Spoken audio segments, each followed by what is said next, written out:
Part 1. Listen to this telephone conversation between Janice Biggins, who works for a house renting agency, and John Anderson. First, you have some time to look at questions 1 to 6.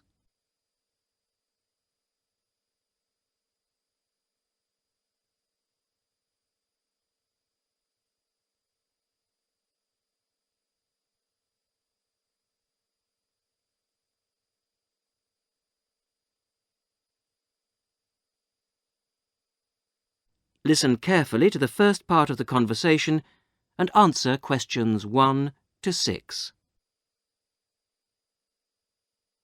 Hello, Flagstone. Oh, hello. Is that Flagstone Properties? Yes, that's right. Flagstone here. How can I help you? Hello. I'm ringing just to make inquiries about renting a house. My name's John Anderson. Yes, Mr. Anderson. What sort of thing were you looking for? 2-bedroom house with garden. Well, yes, sir, that shouldn't be any problem. Just to let you know that our main areas, the main areas we deal with are the city centre itself City centre, and the north suburbs. Oh, well, we were most interested in the northern areas, actually. Right, yes. What sort of price were you thinking of? Well, could you give me some idea? Certainly.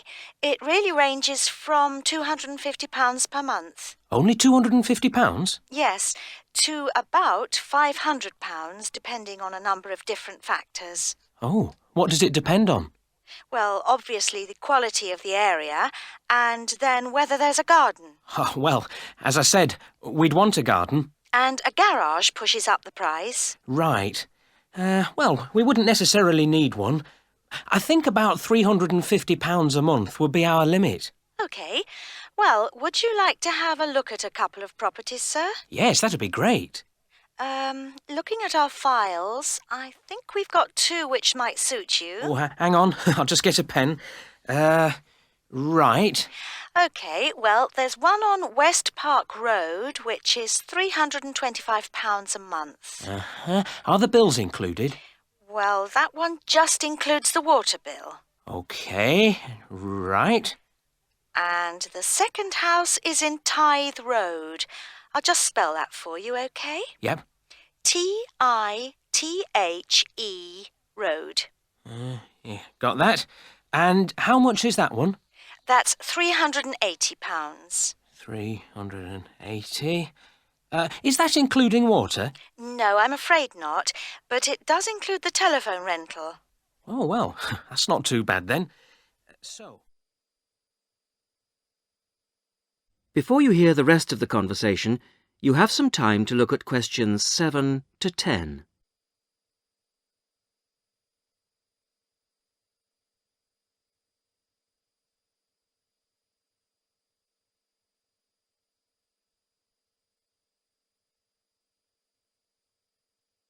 Now listen and answer questions 7 to 10. So when would you be available to see them? Well, I'll be in town next week, say Thursday.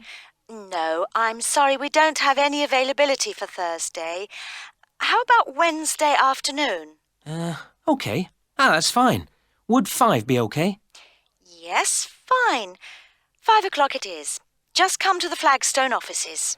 Oh, before I forget, what sort of things do I need to get done to rent with you? Well, the most important thing is a letter from your bank. No problem. And then a reference letter from your employer. Yes, that's OK. Great. And then we would need you to give 2 weeks' notice of moving in. Right, 2 weeks' notice. And what about a deposit? That's 1 month's rent, whatever the amount is. OK. 1 month. Is that it? No, sorry, one more. You will have to pay for the contract. Oh, yes, I'd forgotten about that. OK, fine. So I'll start arranging those, and I'll see you next week. Yes. Thanks very much. Bye. Goodbye.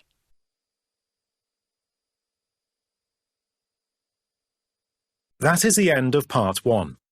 You will now have half a minute to check your answers.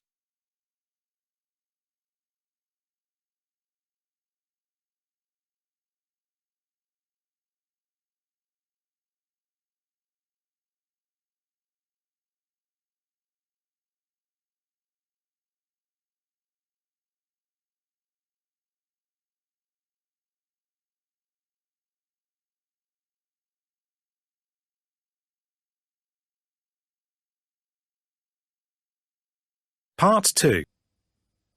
You are going to hear a conversation between two women about the health system in England. First, you have some time to look at questions 11 to 17.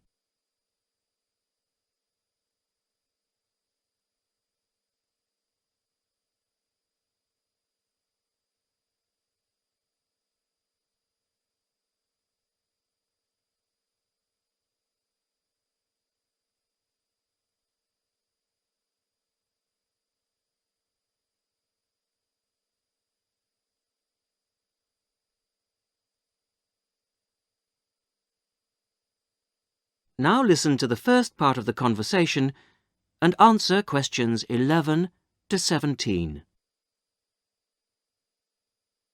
Hello, Mrs. Sutton. Come in. How are you settling in next door? Have all your things from Canada arrived yet? I thought I saw a removals van outside your house yesterday afternoon. Yes, they came yesterday. We spent all day yesterday arranging them. It's beginning to feel a bit more like home now. Oh, that's good. Look, come in and sit down. Are you all right? You look a bit worried. Well, I am a bit. I'm sorry to bother you so early, Mrs. Smith, but I wonder if you could help me. Could you tell me how I can get hold of a doctor? Our daughter, Anna, isn't very well this morning, and I may have to call somebody out. She keeps being sick, and I am beginning to get a bit worried. I just don't know how the health system works here in England. All I know is that it's very different from ours back in Canada. Well, I don't know really where to start. Let me think. Well, the first thing you have to do is find a family doctor. Sometimes we call them general practitioners as well. Right. And register with him or her. If you live here, you've got to be on a doctor's list. If you're not, things can be a bit difficult. Nobody will come out to you if you're not registered. Anyway, they work in things called practices. Sort of small groups of family doctors all working together in the same buildings. Now, what you've got to do this morning is register with one of them. There are 2 practices near here, so we're quite well off for doctors in this part of Manchester. There's the Dean End Health Centre, about 10 minutes walk away. And there's another practice in South Hay. That's about 5 minutes away, going towards the town centre. We're registered at the Dean End one, but they're both okay. There are about 6 doctors in our practice and 4 in the other, so ours is quite big in comparison, and the building and everything's a bit more modern. South A is a bit old-fashioned, but the doctors are okay. Their only problem is that they don't have a proper appointment system. Sometimes you have to wait for ages there to see someone. Anyway, you go to the receptionist in whichever health centre and ask her to register you with a doctor there. You have to fill in a form, but it doesn't take long. Ours is called Dr. Jones, and we've been going to him for years, ever since we moved here 15 years ago. I wouldn't say he's brilliant, but I suppose he's all right, really. We're used to him now. They say he's very good with elderly people, but he does tend to get a bit impatient with children. Listen, the one who's supposed to be really good with small children is Dr. Shaw. I've heard lots of people say that. She's young and she's got small children of her own, so you could try registering with her. And if her list's full, I heard somebody say the other day that there's a really nice young doctor at South Hay, a Dr. Williams. He holds special clinics for people with back trouble, but that's not really your problem, is it? Now you have some time to look at questions 18 to 20.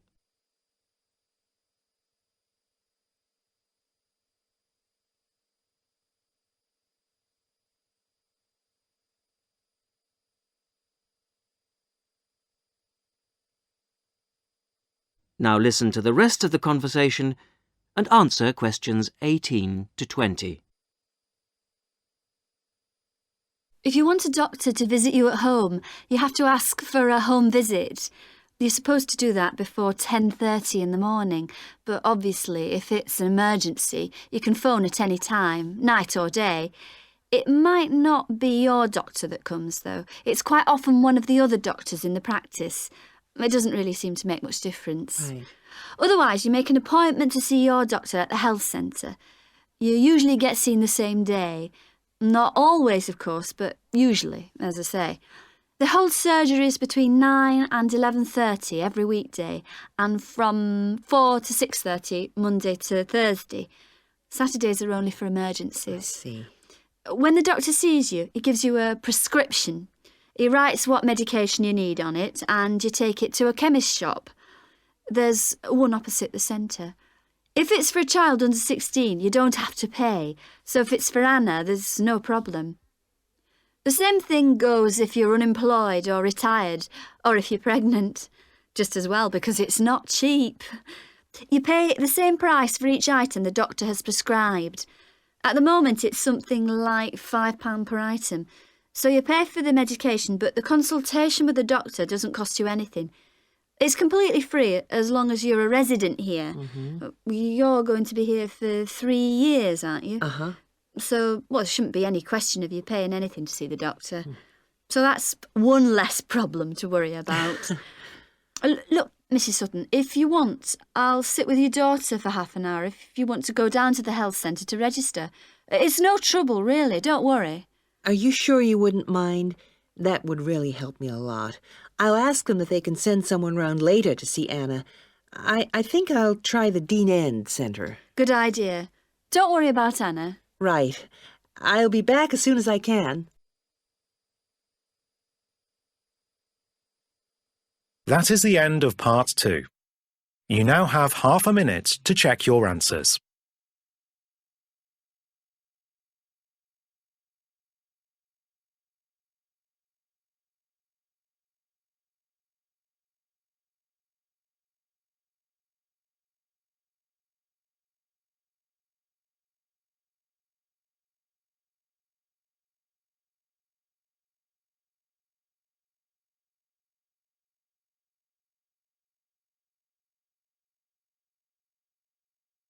Part 3.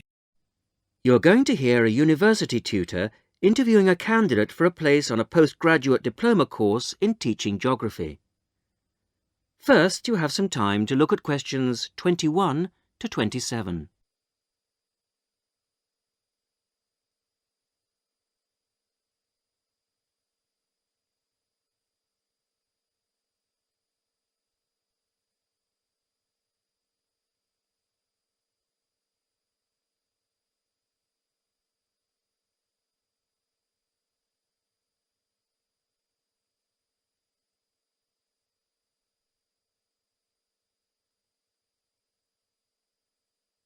Now listen carefully to the first part of the interview and answer questions 21 to 27.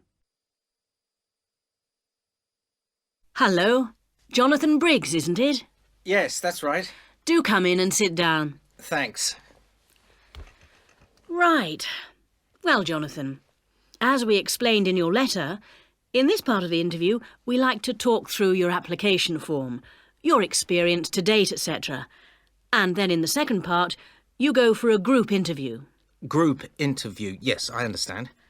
So, your first degree was in economics. Yes, but I also did politics as a major strand. And you graduated in 1989. And I see you've been doing some teaching. Yes, I worked as a volunteer teacher in West Africa.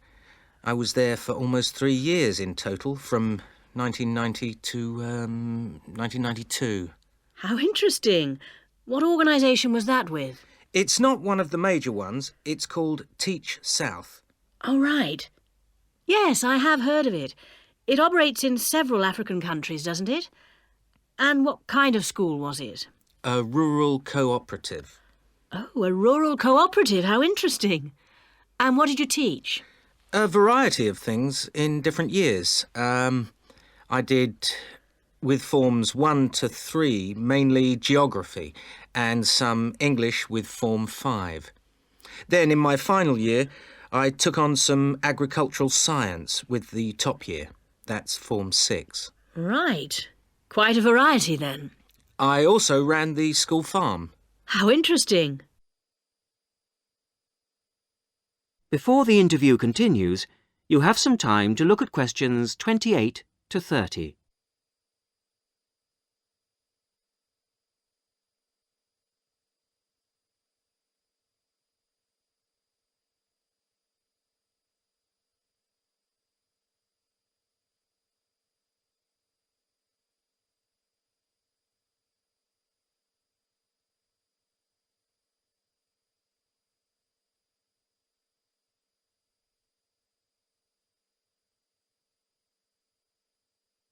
Now listen to the rest of the interview and answer questions 28 to 30.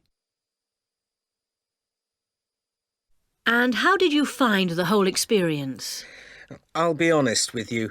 At the end of the first year, I really wanted to leave and come home. Oh, why was that? Well, I was very homesick at first and missed my family. Oh, yes, I can understand that. And I also found it frustrating to have so few teaching resources. But I did decide to stay, and in the end I extended my tour to a third year. Right. Things must have looked up then. Yes, we set up a very successful project, breeding cattle to sell locally. Really? And then, after a lot of hard work, we finally got funds for new farm buildings. And you wanted to see things through. Uh-huh. And that's why you want to train to teach geography. Yes. I've had a couple of jobs since then, but I now realise I like teaching best. And I chose geography because it's my favourite subject. And also because I think it has so many useful applications. Well, you certainly have had some interesting work experience. I'll ask you now to go on to the next stage of the interview.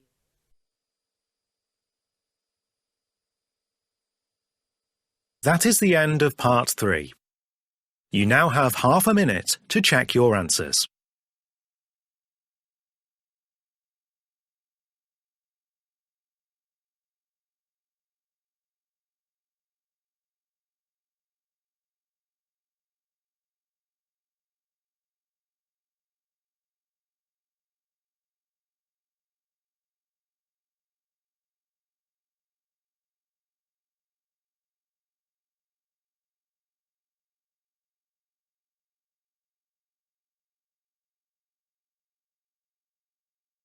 Part 4.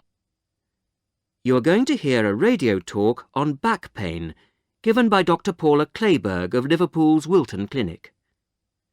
First, you have some time to look at questions 31 to 40.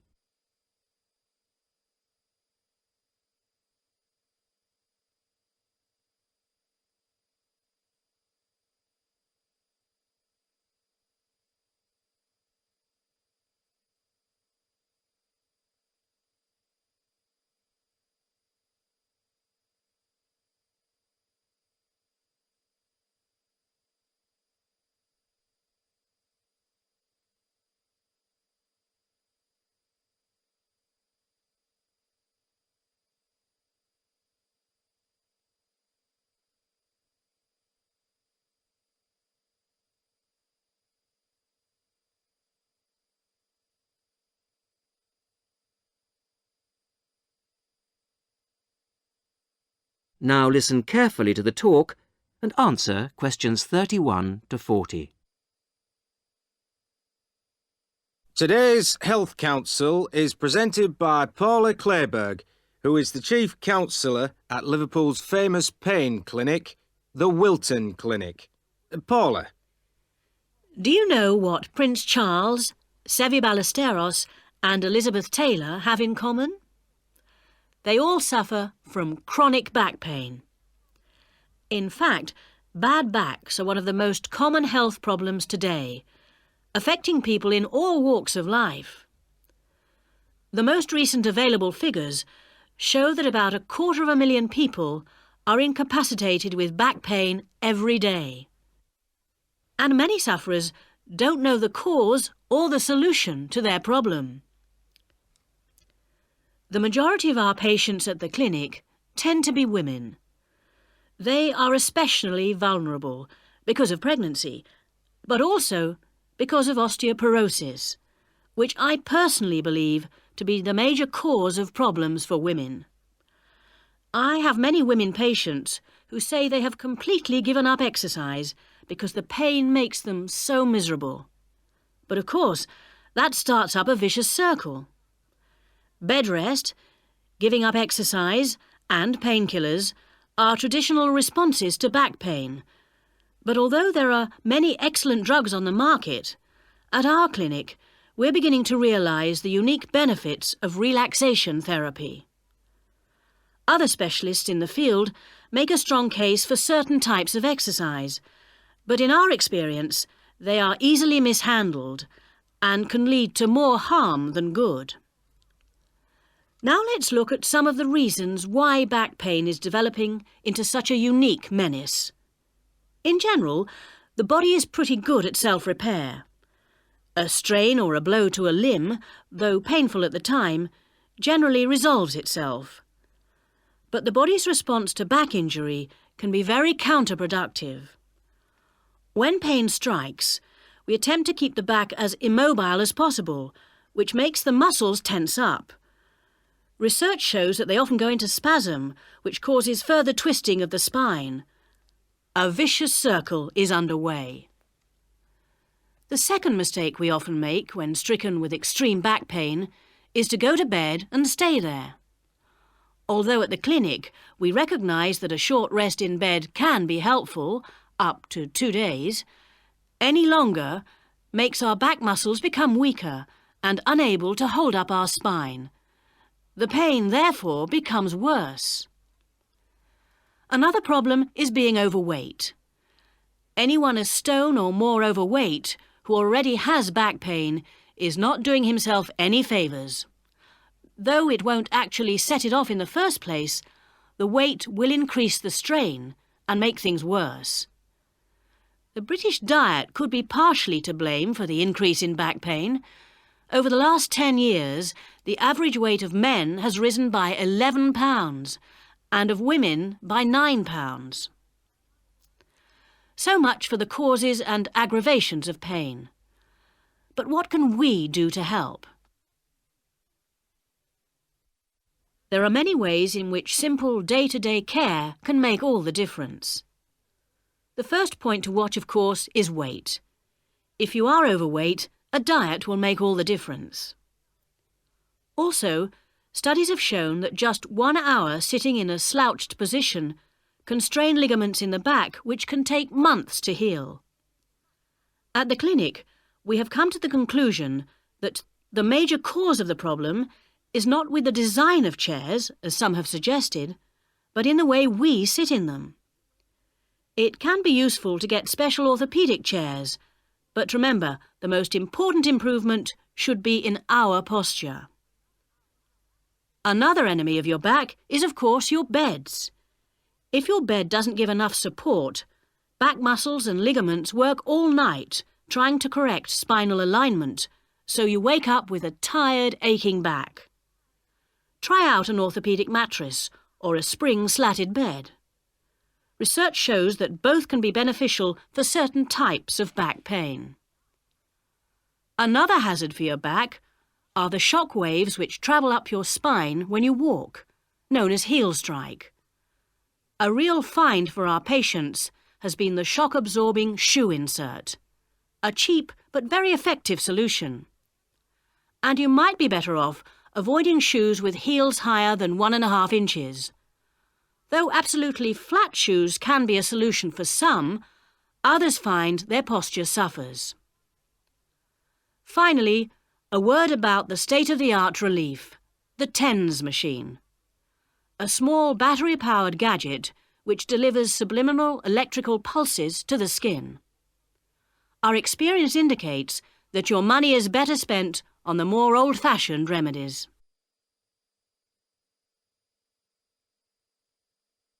That is the end of part 4. You now have half a minute to check your answers.